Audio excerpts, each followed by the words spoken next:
본문에 요한일서 2장 18절에서 28절에 있는 말씀입니다. 제가 이 18절에서 28절까지 읽었다고 하는 것은 이 본문 전체가 하나의 주제로 통일되기 때문에 그렇습니다. 한마디로 주제를 접는다면은 적 그리스도에 대한 이야기입니다. 이런 말하는 사람이 있어. 좀 뭔가 좀 문맥이 안 맞는 것 같지 않아요, 목사님? 우리가 그 앞에 우리가 살펴볼 때 15절에서 17절에는 세상에 대한 이야기를 했죠. 세상을 사랑하지 말라. 그리고 또 그 앞서면 어떻습니까, 여러분? 또 12절에서 15절은 자녀들아, 아비들아, 청년들아, 아이들아, 아비들아, 그리고 청년들아. 여러분에게 말씀을 드렸지만 여러분, 이것이 그 교회에 속해 있는 특정한 나이 연령대 사람들에게 주시는 적용의 말씀이 아니다라고 말씀을 드렸어요. 왜냐하면 오늘 본문에도 보면은요, 18절에 보면은 아이들아라고 표현 썼어요. 아이들아, 파이디온이요, 파이디온. 이게 14절에도 나온 거거든요. 여러분 14절에 보면은 여기에 아이들아, 파이디온 같은 단어입니다. 좀 다르면은 12절에 자녀들에게 테크니아, 그리고 여기는 보면은 파이디온 같은 단어란 말이에요. 근데 어떻습니까? 오늘 18절에서 마지막 절까지 여기서 말하는 말씀을 받는 자녀들은 누구일까요? 바로 이 교회에 속해 있는 모든 성도들을 가리키고 통칭하고 가리키고 있어요. 그런 거 보면은 특정한 연령층에게 주신 말씀이 아니다. 이런 말을 할 수 있었던 것은 사도 요한의 권위가 있었기 때문에 할 수 있었지 않았는가? 왜냐하면 사도 요한에 의해서 이 교회가 세워졌고, 지금 사도 요한은 대단히 고령입니다. 이 당시만 해도 여러분 평균 수명이 29세였어요. 고대 로마 그리스도의 평균 사람 수명이 몇 살이었냐면요, 30세도 안 됐어요. 29세였어요. 물론 이제 여러 가지 태어나서 영아 사망률이 높고요. 옛날에 아시다시피 아이를 낳는 분들이 고무신 한번 뒤를 돌아보고 그리고 이제 애를 낳으려고 들어간다 그러잖아요. 왜요? 내가 저 고무신 싣고 다시 나올 수 있는가. 그래서 아이들을 낳다가 참 돌아가시는 산모들, 옛날에 무덤 같은 데 나와서 보면 미이라는데 보니까 그 부인 여자인데 아이가 그 안에 있었어요. 그러니까 애를 낳다가 죽은 거죠. 이런 일들이 참 비일비재했고요. 또 어쨌든 옛날에는 이 건강 상태가, 영양 상태가 풍족한 사회가 아니었기 때문에 전염병에 그리고 또 어떻습니까? 주로 노동으로 살다 보면 또 나가서 일을 하다가 또 뱃일 하다가 또 물에 빠져 죽기도 하고 이러한 편차들이 있었기 때문에 이제 평균 수명이 이제 그래서 60세다. 그럼 60세라면은 존경만, 참 많이 장수하셨구나, 이렇게 여러분 평가를 받는 그런 시대였다는 사실이죠. 그런데 사도 요한이 대략 이 편지를 쓸 때가 1세기 후반으로 생각하면 8, 90년대로 봅니다. 그러니까 나이가 한 80, 90대, 그러니까 사도들 가운데 유일하게 순교를 안 한 사도가 누구냐? 사도 요한인데, 물론 여러분 요한계시록 1장에 밤모섬에 유배돼서 참 고난을 많이 겪었죠. 그 나름대로. 다른 사도들은 역사를 보면 전부 다 순교를 했어요. 근데 유일했지만 그 길이 대단히 고난의 길이었고, 또 그가 또 주를 위해서 많은 일들을, 또 요한복음, 또 요한 1, 2, 3서, 또 요한계시록, 그죠? 이렇게 많은 주옥 같은 하나님의 말씀들을 또 남겼죠. 그러한 위치와 또 나이에 여러분 권위가 있었기에 성도들을 향해서 뭡니까? 이 교회가 아마도 사도 요한보다 나이가 더 위인 사람은 거의 없을 거예요. 그러니까 이런 표현을 쓸 수가 있는 거죠. 아이들아, 가정 용어죠. 부모와 자식의 관계, 영적인 자식들이죠. 사도 요한에 의해서는 영적인 자식들입니다. 하나님의 교회를 세웠고, 또 사도 요한이 목양을 해서 세워진 교회이기 때문에 어떻게 보면은 부자지간처럼 느껴지는. 그러면서 또 한편 아이들이라는 건 뭡니까? 영적으로 더 성숙할 필요는 있는 거죠. 성장할 필요가 있는 거죠. 그래서 우리가 12절에서 15절까지 14절까지의 말씀은 어떤 말씀이었다고 하죠? 계속해서 여러분 1장부터 11장까지 하면 구별에 대한 이야기를 합니다. 하나님께 속한 자냐, 흑암에 속한 자냐, 빛 가운데 거하는 자냐, 어둠 가운데가 아니냐, 이런 분별을 얘기하다 보면은 어떤 생각을 갖게 됩니까? 그럼 나는 그러면 어디에 속한 자인가? 오늘 여러분 그 말씀 12절에서 14절은 확신을 불어주는 겁니다. 너희들은 하나님 앞에 주의 이름으로 죄사함을 받았어.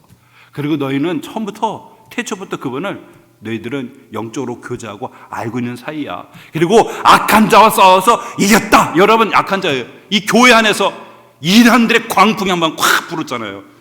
오늘 우리가 함께 살펴보겠지만 그 이단들이 적지 않은 사람들을 데리고 교회 밖으로 나갔단 말이에요. 근데 휩쓸리거나 미혹당하지 않았어요. 하나님의 진리 가운데 섰기 때문에 따라가지 않았던 것이 아니겠어요? 진리 가운데 서 있지 않았었으면은 어떻습니까, 여러분? 그들의 미혹에 같이 밥 먹고 여러분 한 숟갈을 같이 밥 먹고 생각하다 보면은 어떻습니까? 사람들이 그 마음이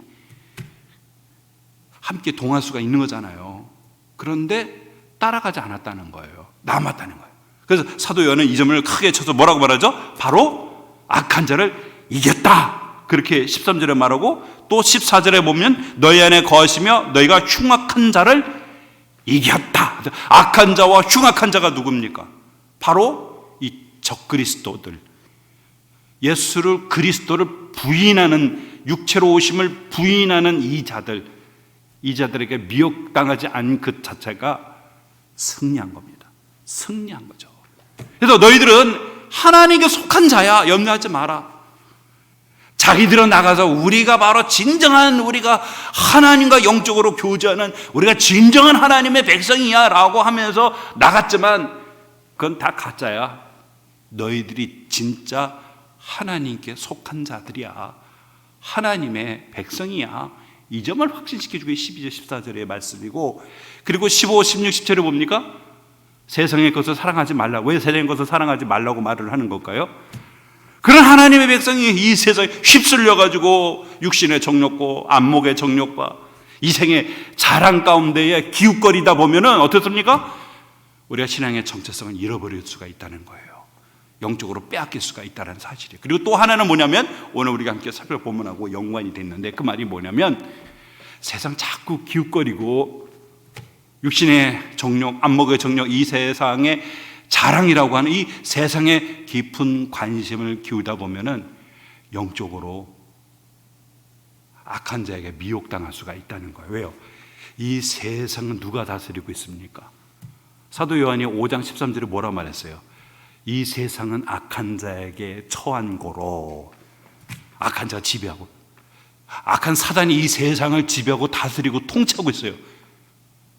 그들은 우리 인간의 그 죄를 가지고 다스리고 있단 말이에요. 육신의 정욕, 안목의 정욕, 이생의 자랑이라고 하는 이 세상적인 가치관을 가지고 우리의 죄악된 욕망을 끌어오르게 만드는, 끓게 만드는 그러한 이 세상을 통치하고 지배하고 다스리는데, 이런 세상에 길들여지면은 하나님이 싫어져요. 신앙생활이 재미가 없어요. 기도하고 싶지 않아요. 왜? 더 재밌는 게 많은데.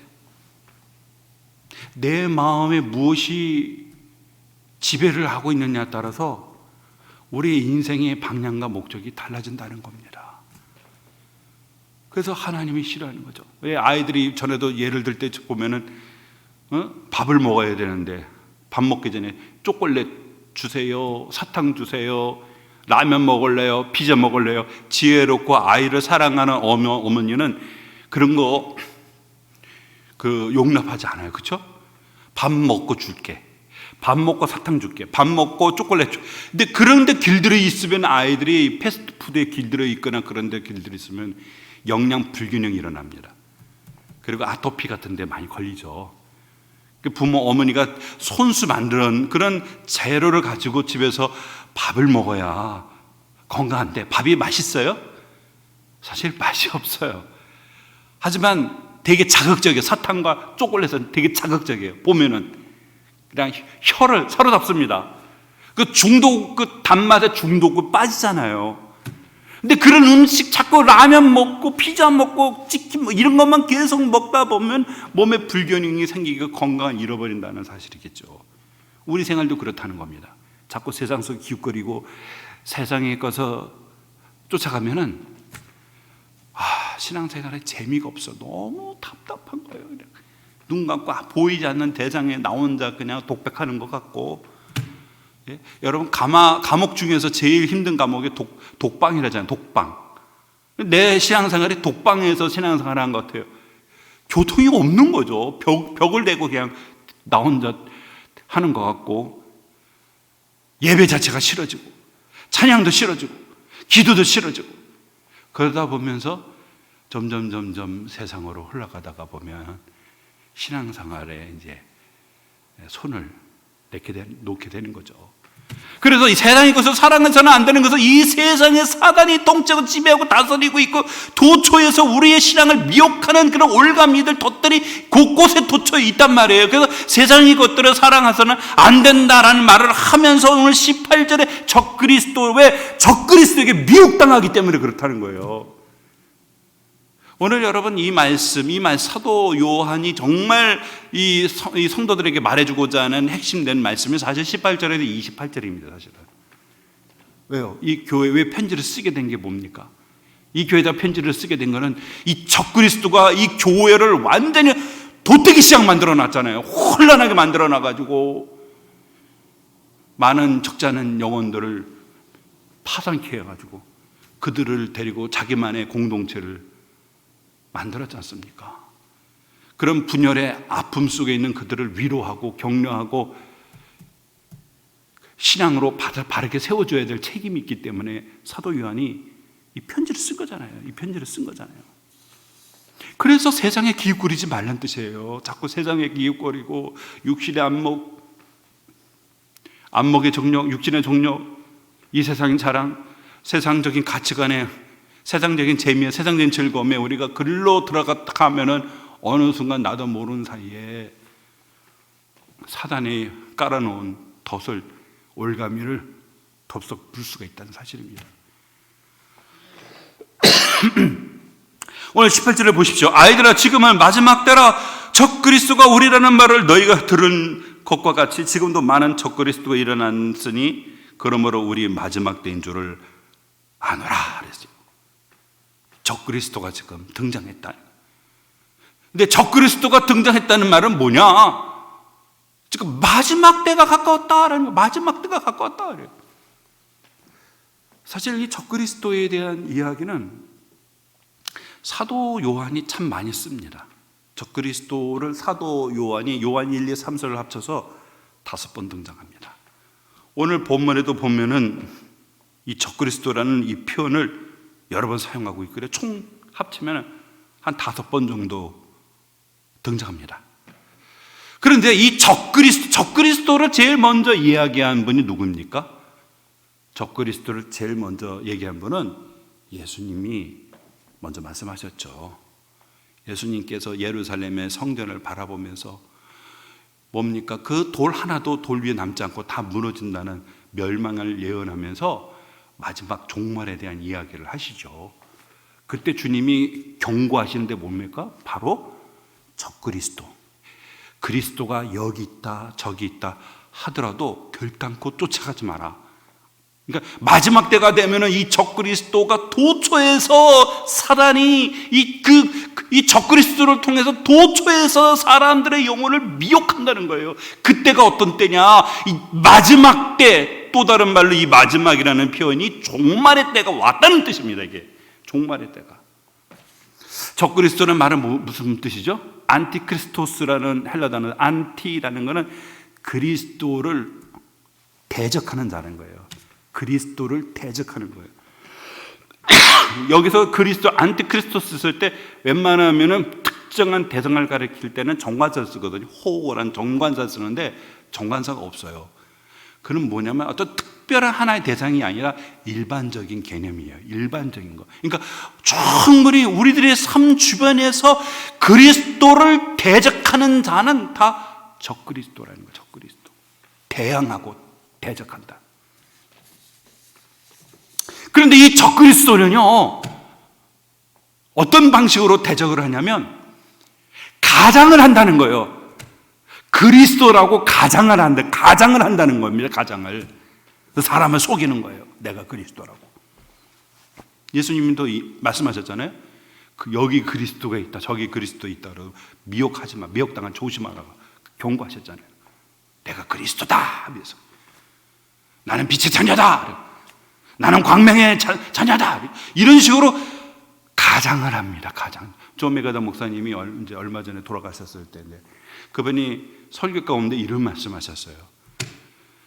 사단이 이 세상에서 만들어낸 가장 걸작 중에 걸작이 뭐냐? 첫째는 종교를 만들고 수많은 종교를 만들고 그 종교 가운데에 로마 카톨릭을 만든 것이 사단의 최고의 인류 역사에서의 최고의 걸작품이다. 이렇게 얘기했어요. 여러분 세상에 종교가 없는 나라 있나요? 세상에 도저히 종교가 없는 나라가 없어요. 그렇죠? 인류 역사는 종교 역사를 빼놓고는 말할 수가 없어요. 종교의 역사잖아요. 이 종교의 신념을 가지고 막 이슬람의 거대한 제국들을 막 파죽지세로 막 그렇죠? 이 종교의 역사. 옛날에는 나라마다 다 국교가 있었어요. 국교도 지금도 마찬가지죠. 국교가 있어요. 국교가 있어요. 국교가 있었다는 것은 그 종교 외에는 다른 종교를 받아들일 수가 없다는 거잖아요. 그 보시면 여러분 그 중동 지역에 다 이슬람이 국교예요. 국교. 그러니까 뭐 국제기구 유엔에서 어떤 신앙의 어떤 자유 뭐 이런 것들 때문에 겉으로는 우리도 신앙의 자유를 우리도 인정합니다. 헌법의 신앙의 자유를 헌법에 인정합니다. 라고 말을 하지만 사회 체계가 신앙을 가질 수 없어요. 터키 같은 우리 김만 선교사님 말씀 들어보면 주민등록증이죠. 그 나라는 그런 중에 보면은 종교란이 있어요. 종교란이. 특히 이제 군대를 가면은 군대 갈 때 거기다가 종교란을 썼어요. 자기 종교. 그럼 이상하게 이 사람이 구별되는 거잖아요. 이 사람이 기독교 신자구나. 그 순간 그 사람에게 많은 불이익이 주어지는데 대표적인 것이 뭐냐면 취업이 안 돼요. 기독교 신자면 취업이 안 돼요. 이 취업은 사람이 먹고 사는 중요한 거지 않습니까? 취업이 안 되는데 어떻게 신앙생활을 하겠어요? 이집트에 여러분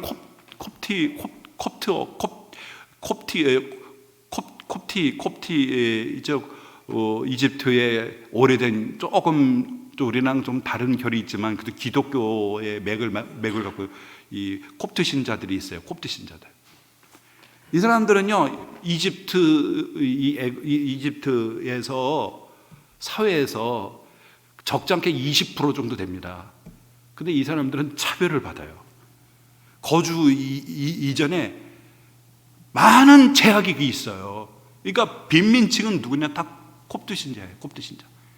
근데 이 사람들이 무엇을 통해서 먹고 사냐면은 쓰레기를 버리지 않습니까? 난지도 쓰레기를 버리면 그 쓰레기 버리는 데 가서 주워 가지고 그걸로 폐품 팔고 또 폐지 같은 것도 팔고 그걸로 가지고 그들이 연명을 합니다. 연명을. 그래서 그들이 일부러요. 그 이슬람교도들이 일부러 그 난지도 휴지 버리는 데를 그 이슬람의 부자들 사는 데잖아요. 그 옆에 난지도 같은 이 쓰레기 마을이 있는 거예요. 그러니까 비교를 하는 거죠. 자기들은 그 참 빌딩에서 뭐 고기 쓸고 잘 먹고 잘 사는데 이 사람들은 어디입니까? 거의 쓰레기 마을이라고 불러지는 거. 쓰레기 마을. 이게 그들이 여러분 비교를 하는 거예요. 그죠? 너희들이 봐라. 너희들 기독교와 우리 이슬람이 한번 비교해봐. 그런데도 수천 년의 역사설에도 아유 대단합니다. 그 사람들이. 그래서 그 외진데 버려져서 이 돌산 같은데 거기를 깎았어요. 깎아가지고 예배당을 만들었어요. 예배당을. 그래가지고 거기서 이제 예배를 드리고 찬양하는데 수천 명이 모여가지고 찬양하고 예배를 드리는 거예요. 그래서 막 암암리로 뭐 암살 당하기도 하고 때로는 정말 죽임을 당하고 살인을 당해도 법에 호소할 수가 없어요. 법에 호소할 수가 없어요.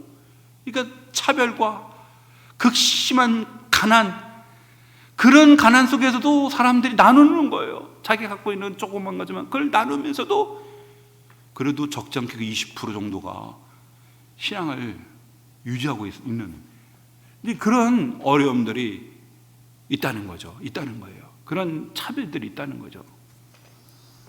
겉으로는 그리스도를 믿는다, 기독교를 인정한다라고 하지만 너희들 포기해봐. 예수 믿으세요? 연락이 전화가 오면은 그냥 법적 처리를 봐. 뭐 그 1, 2년도 아니고 10년, 20년 맞아요, 그냥. 그러니까 사람들이 무서운 거죠. 무서운 거죠. 예? 이런 식으로 사단이 종교를 만들어서 사람들의 영혼을 꽁꽁꽁꽁 자기의 노예로 자기를 섬기는, 예? 지배하고 있다는 거예요. 거기다가 최고의 걸작품은 뭐죠? 로마 가톨릭이에요. 이거는 완전히 기독교로 보여요. 사람들 로마 가톨릭 보면서 기독교라고 여러분 배제합니까? 십자가가 있고, 예? 뭐 사도에 뭐라고 교황이 있고 도처마다 다 교회가 있고, 그런데 그 속에 진리가 없어요. 이번엔가 한번 이 가톨릭이 그 공의에서 이번엔가 하나 결정을 했다고요. 했어요. 그동안은 중보자가 2명 있었어요. 예수 그리스도하고 마리아. 그런데 이번에 이제 바티칸에서 신학자들이 논의하면서 내린 결론이 이제 마리아는 중보자가 아니다. 우리의 중보자는 예수님인데 마리아는 하나님의 어머니로서 우리가 존중히 여긴다. 그래서 그들은요, 마리아가 중보자예요. 그래서 예수님도 좀 부담스럽고 하나님은 더욱 어렵고, 그러면 마리아는 우리와 같은 인간으로서 어머니잖아요. 그럼 여러분이 어떤 일을 부탁할 때 어떻습니까? 그분하고 가깝고 그리고 좀 부탁하기 편한 사람한테 부탁하는 거예요. 마리아한테 좀 부탁합니다. 예수님께 좀 말씀 주셔서 좀 어려운 부탁인데 이거 좀 응답될 수 있도록 부탁합니다. 그러면 알았어요. 그럼 마리아가 예수님께 아들아, 이런 부탁이 있는데 네가 좀 응답해 줬으면 좋겠구나. 그러면 알겠어요. 어머니가 부탁한 거니까 하면서 하나님께 올리는. 그러니까 되게 우리 인간 체계나 일어날 수 있는 거를 그대로 하나님의 말씀에다가 포맷을 시켜버린 거예요. 예. 거기는 여러분 구원의 길이 없어요. 거기는 생명이 없어요. 겉으로는 기독교고 겉으로는 예수를 믿는다고 하지만 그 속에는 진리가 없어요. 그래서 많은 사람들로 하여금 영혼이 미혹당하는 거죠. 사단이 아주 정교한 모조품을 만든 겁니다. 모조품을 만든 거예요. 여러분도 보면은 그 외국산 그 가방들 있지 않습니까? 루이비통, 뭐 구찌, 뭐 여러 가지 명품들 보면은 요즘에는 얼마나 모조품이 똑같게 만들었는지 구별하기가 어려워요. 누구에게 이걸 구별할 수 있어요? 전문가들만 압니다. 그 사람들은 딱 보면은 겉에 보면 그런 게 아니라 그 실바늘, 그 하나하나 실바늘하고 그 속에 있는 문양하면서 그거를 꼼꼼히 체크하면서 이거는 진품입니다. 이거는 모조품입니다. 판별한단 말이죠. 근데 평범한 사람들 그걸 구별하기 어렵다는 거예요. 사단이 도처에 모조품을 만드는 거예요. 그래서 그 모조품으로 사람들이 어떻게죠? 이게 진짜인 줄 알고 속는 거예요. 아유, 목사님, 세계 다른 종교는 뭐 그렇게까지 뭐 없고, 근데 우리는 무슨 파가 그렇게도 많습니다. 장로교, 감리교, 침례교, 그리스도교, 왜 이렇게 파도 많고. 전에도 말씀드렸나, 미국의 유명한 골동품 상인이 이제 골동품으로 번성했어요. 그래서 세계에서 어떻든 오래되고 가치 있는 골동품을 수집을 하는데, 그 사람의 한 가지 특징이 뭐냐면 골동품을 보면은 값싸고 흔한 것은 가짜가 없어요. 그런데 정말 비싼 거, 고가는 항상 짝퉁이 있다는 거예요.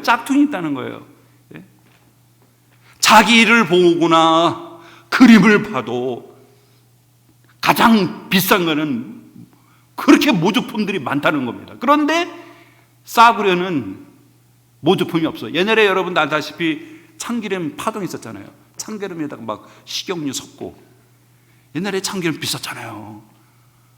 그런데 이제 참기름에다가 막 섞어가지고 가짜로 팔려가지고 막 적발돼가지고 막, 그죠? 텔레비전에서 그냥 그 보도하고, 또 꿀 옛날에 꿀이 비쌌잖아요. 꿀에다가 막 설탕을 타고 막 이렇게, 그죠? 가짜 꿀이 판치자 육안으로 확인이 안 돼요. 먹으면 꿀이 다 다르니까. 근데 보니까 꿀 속에다가 이상한 식품을 함유시켜가지고 그렇게 파는 거예요. 왜요? 비싸니까. 참기름이 비싸고 꿀이 비싸니까, 가짜가 많아요. 근데 이 사람이 보니까, 그러면 종교를 볼까? 세상에 수많은 종교가 있지만 이렇게 종교에 파가 많고 또 모조 여러 종류의 파가 많은 것은 기독교라는 거예요. 기독교가 이게 뭐예요, 여러분? 여기에 진리가 있고 생명이 있기 때문에, 가치가 있기 때문에 사단이 모조품을 만들어내는 겁니다. 사람들의 욕망을 따라서 모조품을 만들어내는 거예요. 그래서 사람들에게 편안하게 안락사하는 거죠. 편안하게 고통 없이 사람들로 하여금 지옥에 가게 만드는 거예요. 그 길을 만드는 거예요. 그래서 주님은 뭐랍니까? 넓은 문과 좁은 문이 있다라고 말씀하잖아요. 넓은 문은 문이 크고 길이 평탄해서 찾는 자가 많지만, 좁은 문은 그 문이 좁고 협착하고 불편해서 찾는 사람이 적다라는 거예요. 근데 어느 길을 가라고 그러죠? 넓은 문으로 가지 말고 어떤 문이요? 좁은 문으로 가라는 거예요. 그게 진리의 길이고 생명의 길이라는 거죠. 오늘 이 적그리스도가 많다는 것은 무엇 뜻이냐? 마지막 때가 도래했다는 거예요. 종말의 때에 도래했다라고 하는 표현입니다. 지금이 오늘 이 경고의 말씀 속에서 또 다른 것을 우리에게 각성시키고 있어요. 지금 적그리스도가 도처에서 지금 막 많아진다는 것은 우리 주님이 예고했잖아요. 마지막 때가 가까운 거라고. 좀 종말의 때라는 것은 무엇입니까? 이제 주님이 오실 날이 가까웠다는 거예요. 그러니까 경각심을 가지다는 겁니다. 지금 사단이 마지막이 가까웠다고 발약을 하고 있는 거죠. 모조품을 곳곳에 막 만들어내가지고 사람들로 하여금 진리의 길, 생명의 길을 걷지 못하도록 도처에서 사단이 지금 방해를 하고 있단 말이에요. 때로는 어느 나라는 강력한 핍박 속에 예수를 믿지 못하게 하는, 때로는 어느 나라는 부유하게 만들어 사람들에게 풍성하게 만드니까 영적으로 느슨해가지고 신앙생활을 못하게 하는, 여러 가지 방식으로 사람들이 이 진리의 길, 생명의 길을 걸어가지 못하게 하는데, 이제 마지막이 가까웠다는 사실을 상기하는 거죠. 그러면서 이 적그리스도, 이 교회 안에 있었던 적그리스도의 19절 이렇게 말합니다. 그들이 우리에게서 나갔으나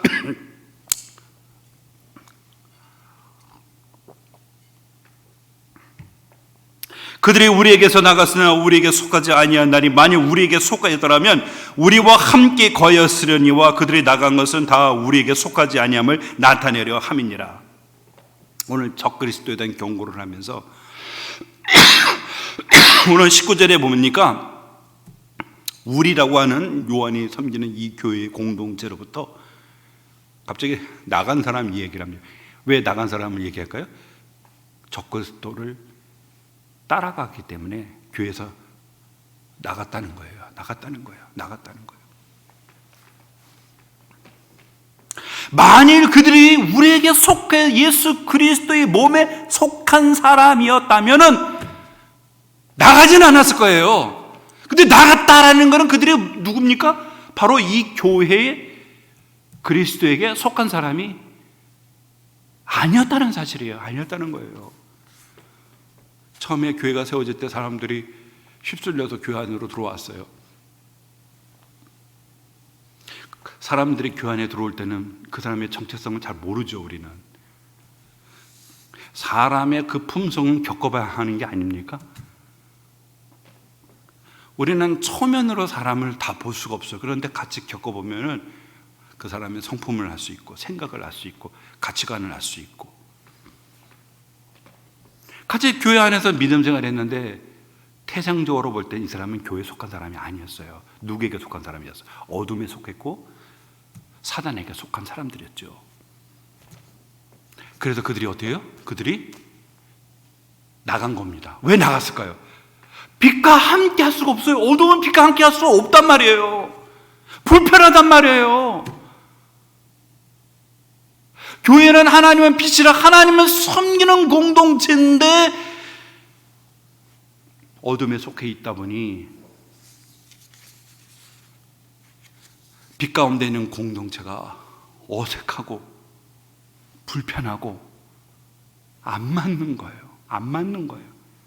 그러다 어느 순간 이렇게 복제가 딱 터지니까 그 사람을 중심으로 교회에서 사람들이 우르르르 나가버린 거죠. 근데 원래는 그들은, 교회가 뭡니까? 교회는 그리스도의 몸이라고도 말하고, 성경에 바울이 이제 비유할 때 두 가지 써요. 교회는 그리스도의 몸이다. 교회는 그리스도의 머리다. 그리스도의 몸이 교회예요. 근데 교회에 있는 자들이 나갔다는 것은 애시당 쪽 사람들은 교회에 속한 사람들이 아니었어요. 그러다가 잠복돼 있다가 어떻습니까? 때가 되면 자기를 따르는 리더와 함께, 자기와 같은 부류의 사람들과 함께 교회를 나갔다는 겁니다. 이게 적그리스도의 첫째 특징입니다. 적그리스도는 공동체와 함께하지 않습니다. 공동체와 함께 교제하지 않습니다. 적그리스도는요, 교회 안에서 분리를 합니다. 분리합니다. 왜냐하면 서로 성향이 다르기 때문에 그렇습니다. 그래서 교회 안에서 분리해서 자기들만의 모임을 만들어요. 예? 그리고 자기들만의 클럽을 만들고, 그리고 자기들만이 그 클럽에서 같이 교제하기를 즐거워한다는 거죠. 교회 안에 서로 성도들의 공동체 안에서 녹아들어서 우리가 그리스도의 몸이지 않습니까? 주님의 몸된 자로서, 지체로서 우리가 함께 연합을 하고 교제하고 나누고 함께 친교를 나눠야 되는데, 이 사람들이 몸에 붙어 있는 사람들이 아닌 거예요. 성향이 너무 달라요. 자기들만의 모임을 만듭니다. 모임을 만들어요.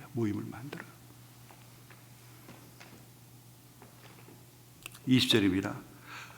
그러나 너희는 거룩하신 자에게 기름 부음을 받고 모든 것을 아느니라. 오늘 이 20절은 그 앞선 절에 대한 역접 접속사, 원래는 이게 이제 카이라고 하는 그리고인데 이것이 또 다른 문맥에겠다는 역접 접속사로 쓰이거든요. 앞선 절에 대한 반대로 누구를 얘기합니까? 19절은 교회에 있다가 나간 사람들에 대한 얘기고, 20절은 뭡니까? 나가지 않고 교회에 남은 사람들에 대한 얘기입니다. 그들에 대해서 오늘 이 에케테하고 휘메이스라는 똑같은, 에케테가 너희라고 하는 2인칭 복수를 썼거든요. 근데 거기다 또 2인칭 복수의 지시대명사를 또 썼어요.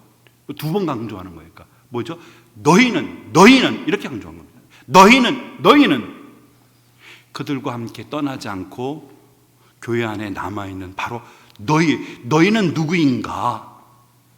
오늘 사도는 이렇게 정의합니다. 거룩하신 자에게서 기름 부음을 받은 자입니다.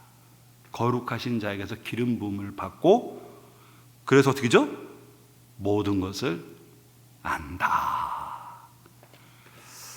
여러분, 여기서 거룩하신 자가 누구일까요? 거룩하신 자, 문맥으로 보면 이 거룩하신 자는 하나님일까요? 예수님일까요? 분명한 이 거룩하다는 표현은 오직 신적인 존재만 가리키는 것이 이 거룩한 표현이거든요. 근데 거룩하신 자에게서 기름 부음을 받았다. 그래서 여기서 기름 부음이 뭘까요? 기름 부음은 은유적인 표현인데, 구약에 보면은 어떤 특별한 일을 감당하는 사람에게 기름을 붓습니다. 왕, 제사장, 선지자들에게 기름을 붓죠.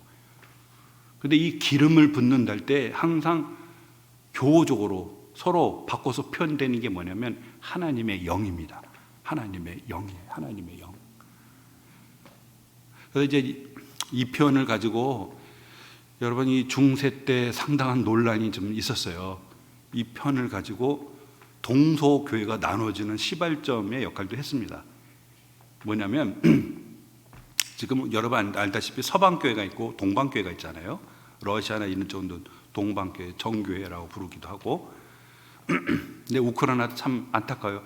우크라이나도 동방교회 정교회인데 같은 러시아도 정교회인데 어떤 같은 신앙인데 침략해 왔잖아요. 그래가지고 우크라이나에 수장되는 분이 뭡니까 러시아와의 관계를 거기서 끊죠. 같은 신앙 가지고 있는 정교회를 믿는데 어떻게 형제의 나라를 침략해 올 수가 있느냐고 연을 끊어버리죠. 교회의 관계를. 이 동방교회와 서방교회, 이건 로마 카톨릭 아시죠?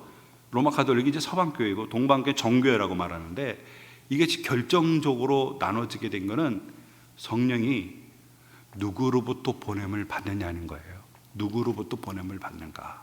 성령 하나님이.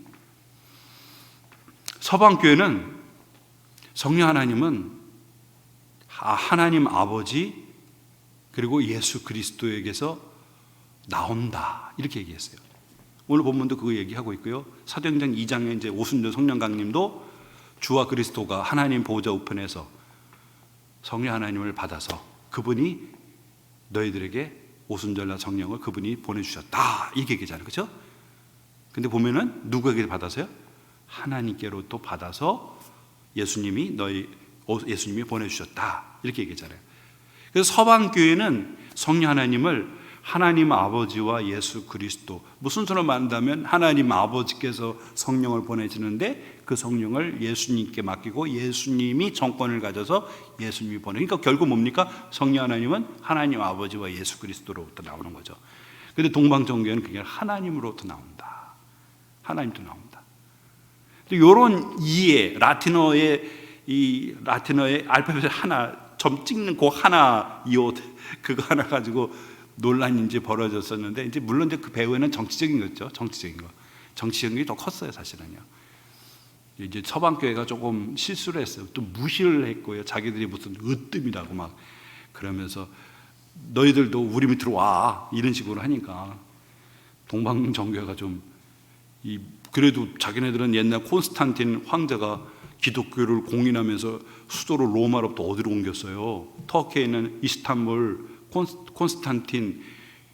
콘스탄티누스 그쪽으로 옮겼잖아요. 수도를 이쪽 동방을 좀 더 다스리려고 로마로부터 수도를 옮겼잖아요. 콘스탄틴이.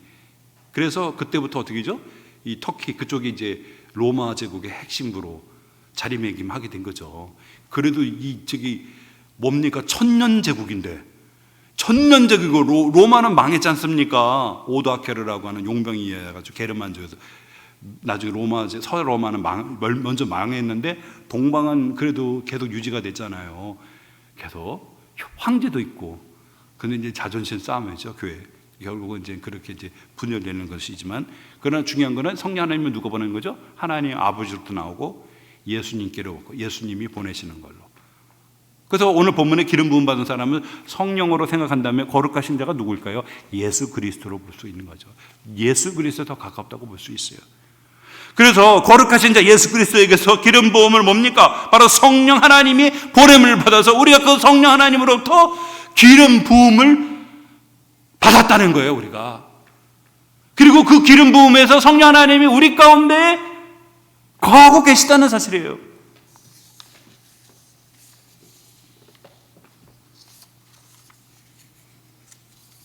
오늘 왜 이 대목 속에서 이 말씀이 나오냐면 이들이 교회를 나가면서 말했어요. 뭐라고 말했냐면 우리는 특별한 지식을 우리는 갖고 있다. 비밀스러운 지식을 우리는 갖고 있다. 영지주의라고 말하거든요. 그노시스라고. 우리는 특별한 하나님과 우리가 교통하는 특별한 지식을 갖고 있어. 너희들은 없잖아. 그래서 나가면서 자기들끼리 모임을 만들면서 자기들만 아는 그런 비밀된 지식. 그러면 성도들이 뭡니까? 그럼 우리는 정말 우리가 뭔가 부족한 거 있는 게 아닌가? 그래서 오늘 사도 요한은 뭐라고 말하죠? 거룩한 신자에서 기름 부음 성령 하나님 우리 가운데 임재하셔서 너희들은 모든 걸 알고 있어. 여기서 모든 거라는 거는 하나님 관련된 모든 지식이라고 말하기보다는 뭐를 표현하면 구원의 도리를 뜻하는 겁니다. 구원의 도리. 하나님과 우리가 화목회가 될 수 있는 구원의 도리, 구원의 복음. 너희들은 알고 있다는 거예요. 그들만이 자기들의 방식과 자기들의 지식으로만이 하나님과 교통하는 게 아니라 너희들은 이미 다 알고 있는 그 예수 그리스도의 십자가의 그 복음을 통해 하나님과 너희들은 교통한다는 거예요.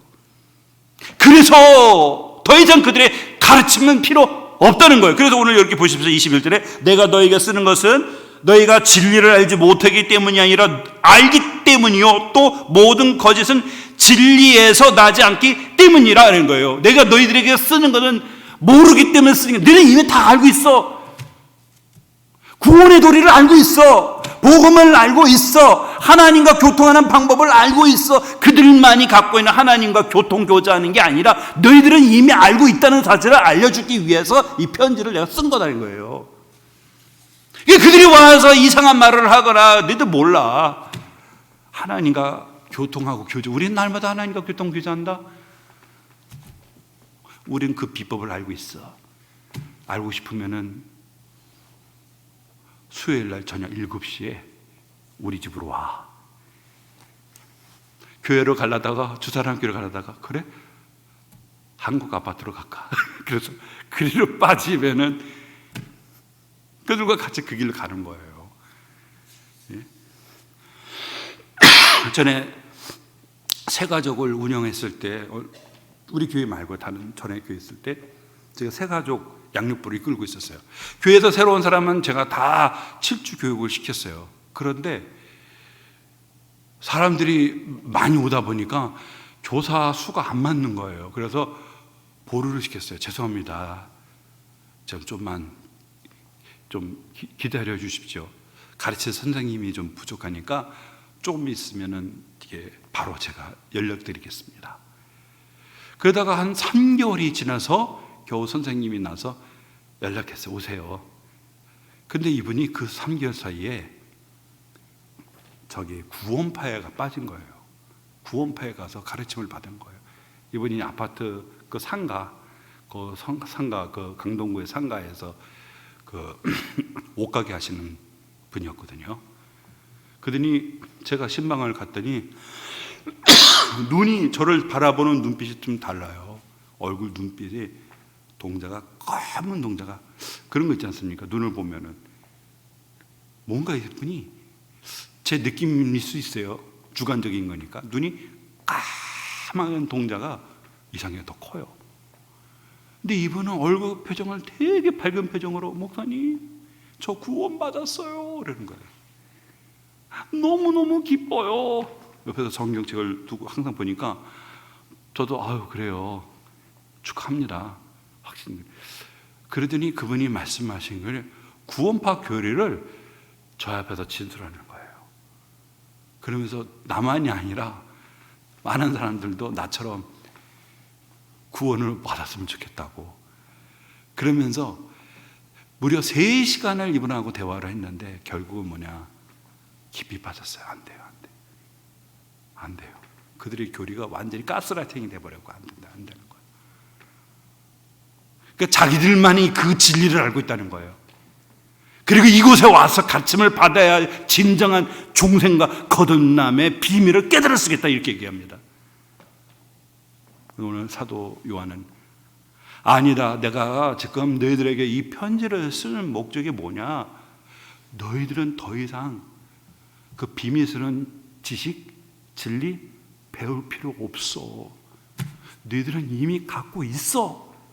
그리고 더 이상 가르침 받을 필요가 없어. 왜냐하면 너희 안에 성령 하나님이 거하셔서 그 성령 하나님이 너희들을 가르쳐 주신다는 거예요. 너희들에게 깨닫게 해주신다는 거예요. 그들을 따라가지 말라는 거예요. 그래서 오늘 여기 보십시오. 내가 너희에게 쓰는 것은 너희가 진리를 알지 못하기 때문이 아니라 알기 때문이요. 또 모든 거짓은 진리에서 나지 않기 때문이라. 거짓말하는 자가 누구냐? 예수께서 그리스도이심을 부인하는 자가 아니야. 아버지와 아들을 부인하는 그가 적그리스도니, 아들을 부인하는 자에게서는 또한 아버지가 없을 때 아들을 신하는 자에게는 아버지도 있느니라 라고 말하고 있습니다. 그러면 그들의 실체를 얘기하고 있어요. 지금 그들이 말하는 그 지식의 실체가 뭐예요? 예수께서 그리스도임을 부인하는 거예요. 그리고 아버지와 아들을 부인하는 것. 당연히 예수님이 그리스도가 아니죠. 이들의 이 가르침의 핵심은 뭐냐면, 예수님이 나사렛에서 예수님이 출생하셨는데 그분 인간 예수예요. 나사렛 예수. 근데 세례 요한에게 세례를 받을 때에 비둘기와 같은 형상처럼 예수님께 임했다 하잖아요. 그때 그리스도가 임했다는 거야. 그리스도가 나사렛 예수라는 인간에게. 그러다가 십자가에 못 박힐 때 그 그리스도가 옷을 벗고 떠났다는 거예요. 그러면은 그 예수 그리스도냐? 아니라는 거예요. 인간이라는 거예요. 그리스도가 아니라는 사실이에요. 여러분, 말씀을 맺도록 하겠습니다. 우리가 가르침을 받고 알고 있는 그 진리, 교묘한 말로 사단은 우리를 미혹합니다. 우리가 그 진리 안에 거하고 세상 가운데 우리가 기웃거리지 아니하고 하나님의 교회 중심된 삶을 우리가 살아가게 되어지면은 결단코 이단으로 빠지지는 않는다는 사실이에요. 하나님이 우리에게 주신 이 말씀은 진리의 말씀입니다. 이 말씀을 붙들고 사랑하고 붙잡은다면 결단코 사단에게 미혹당하지 않는다는 것. 지금도 사단은 우는 사자와 같이 찾고 다니고 있습니다. 진리 가운데 거하는 저와 여러분 되기를 주 이름으로 축원합니다. 기도하겠습니다.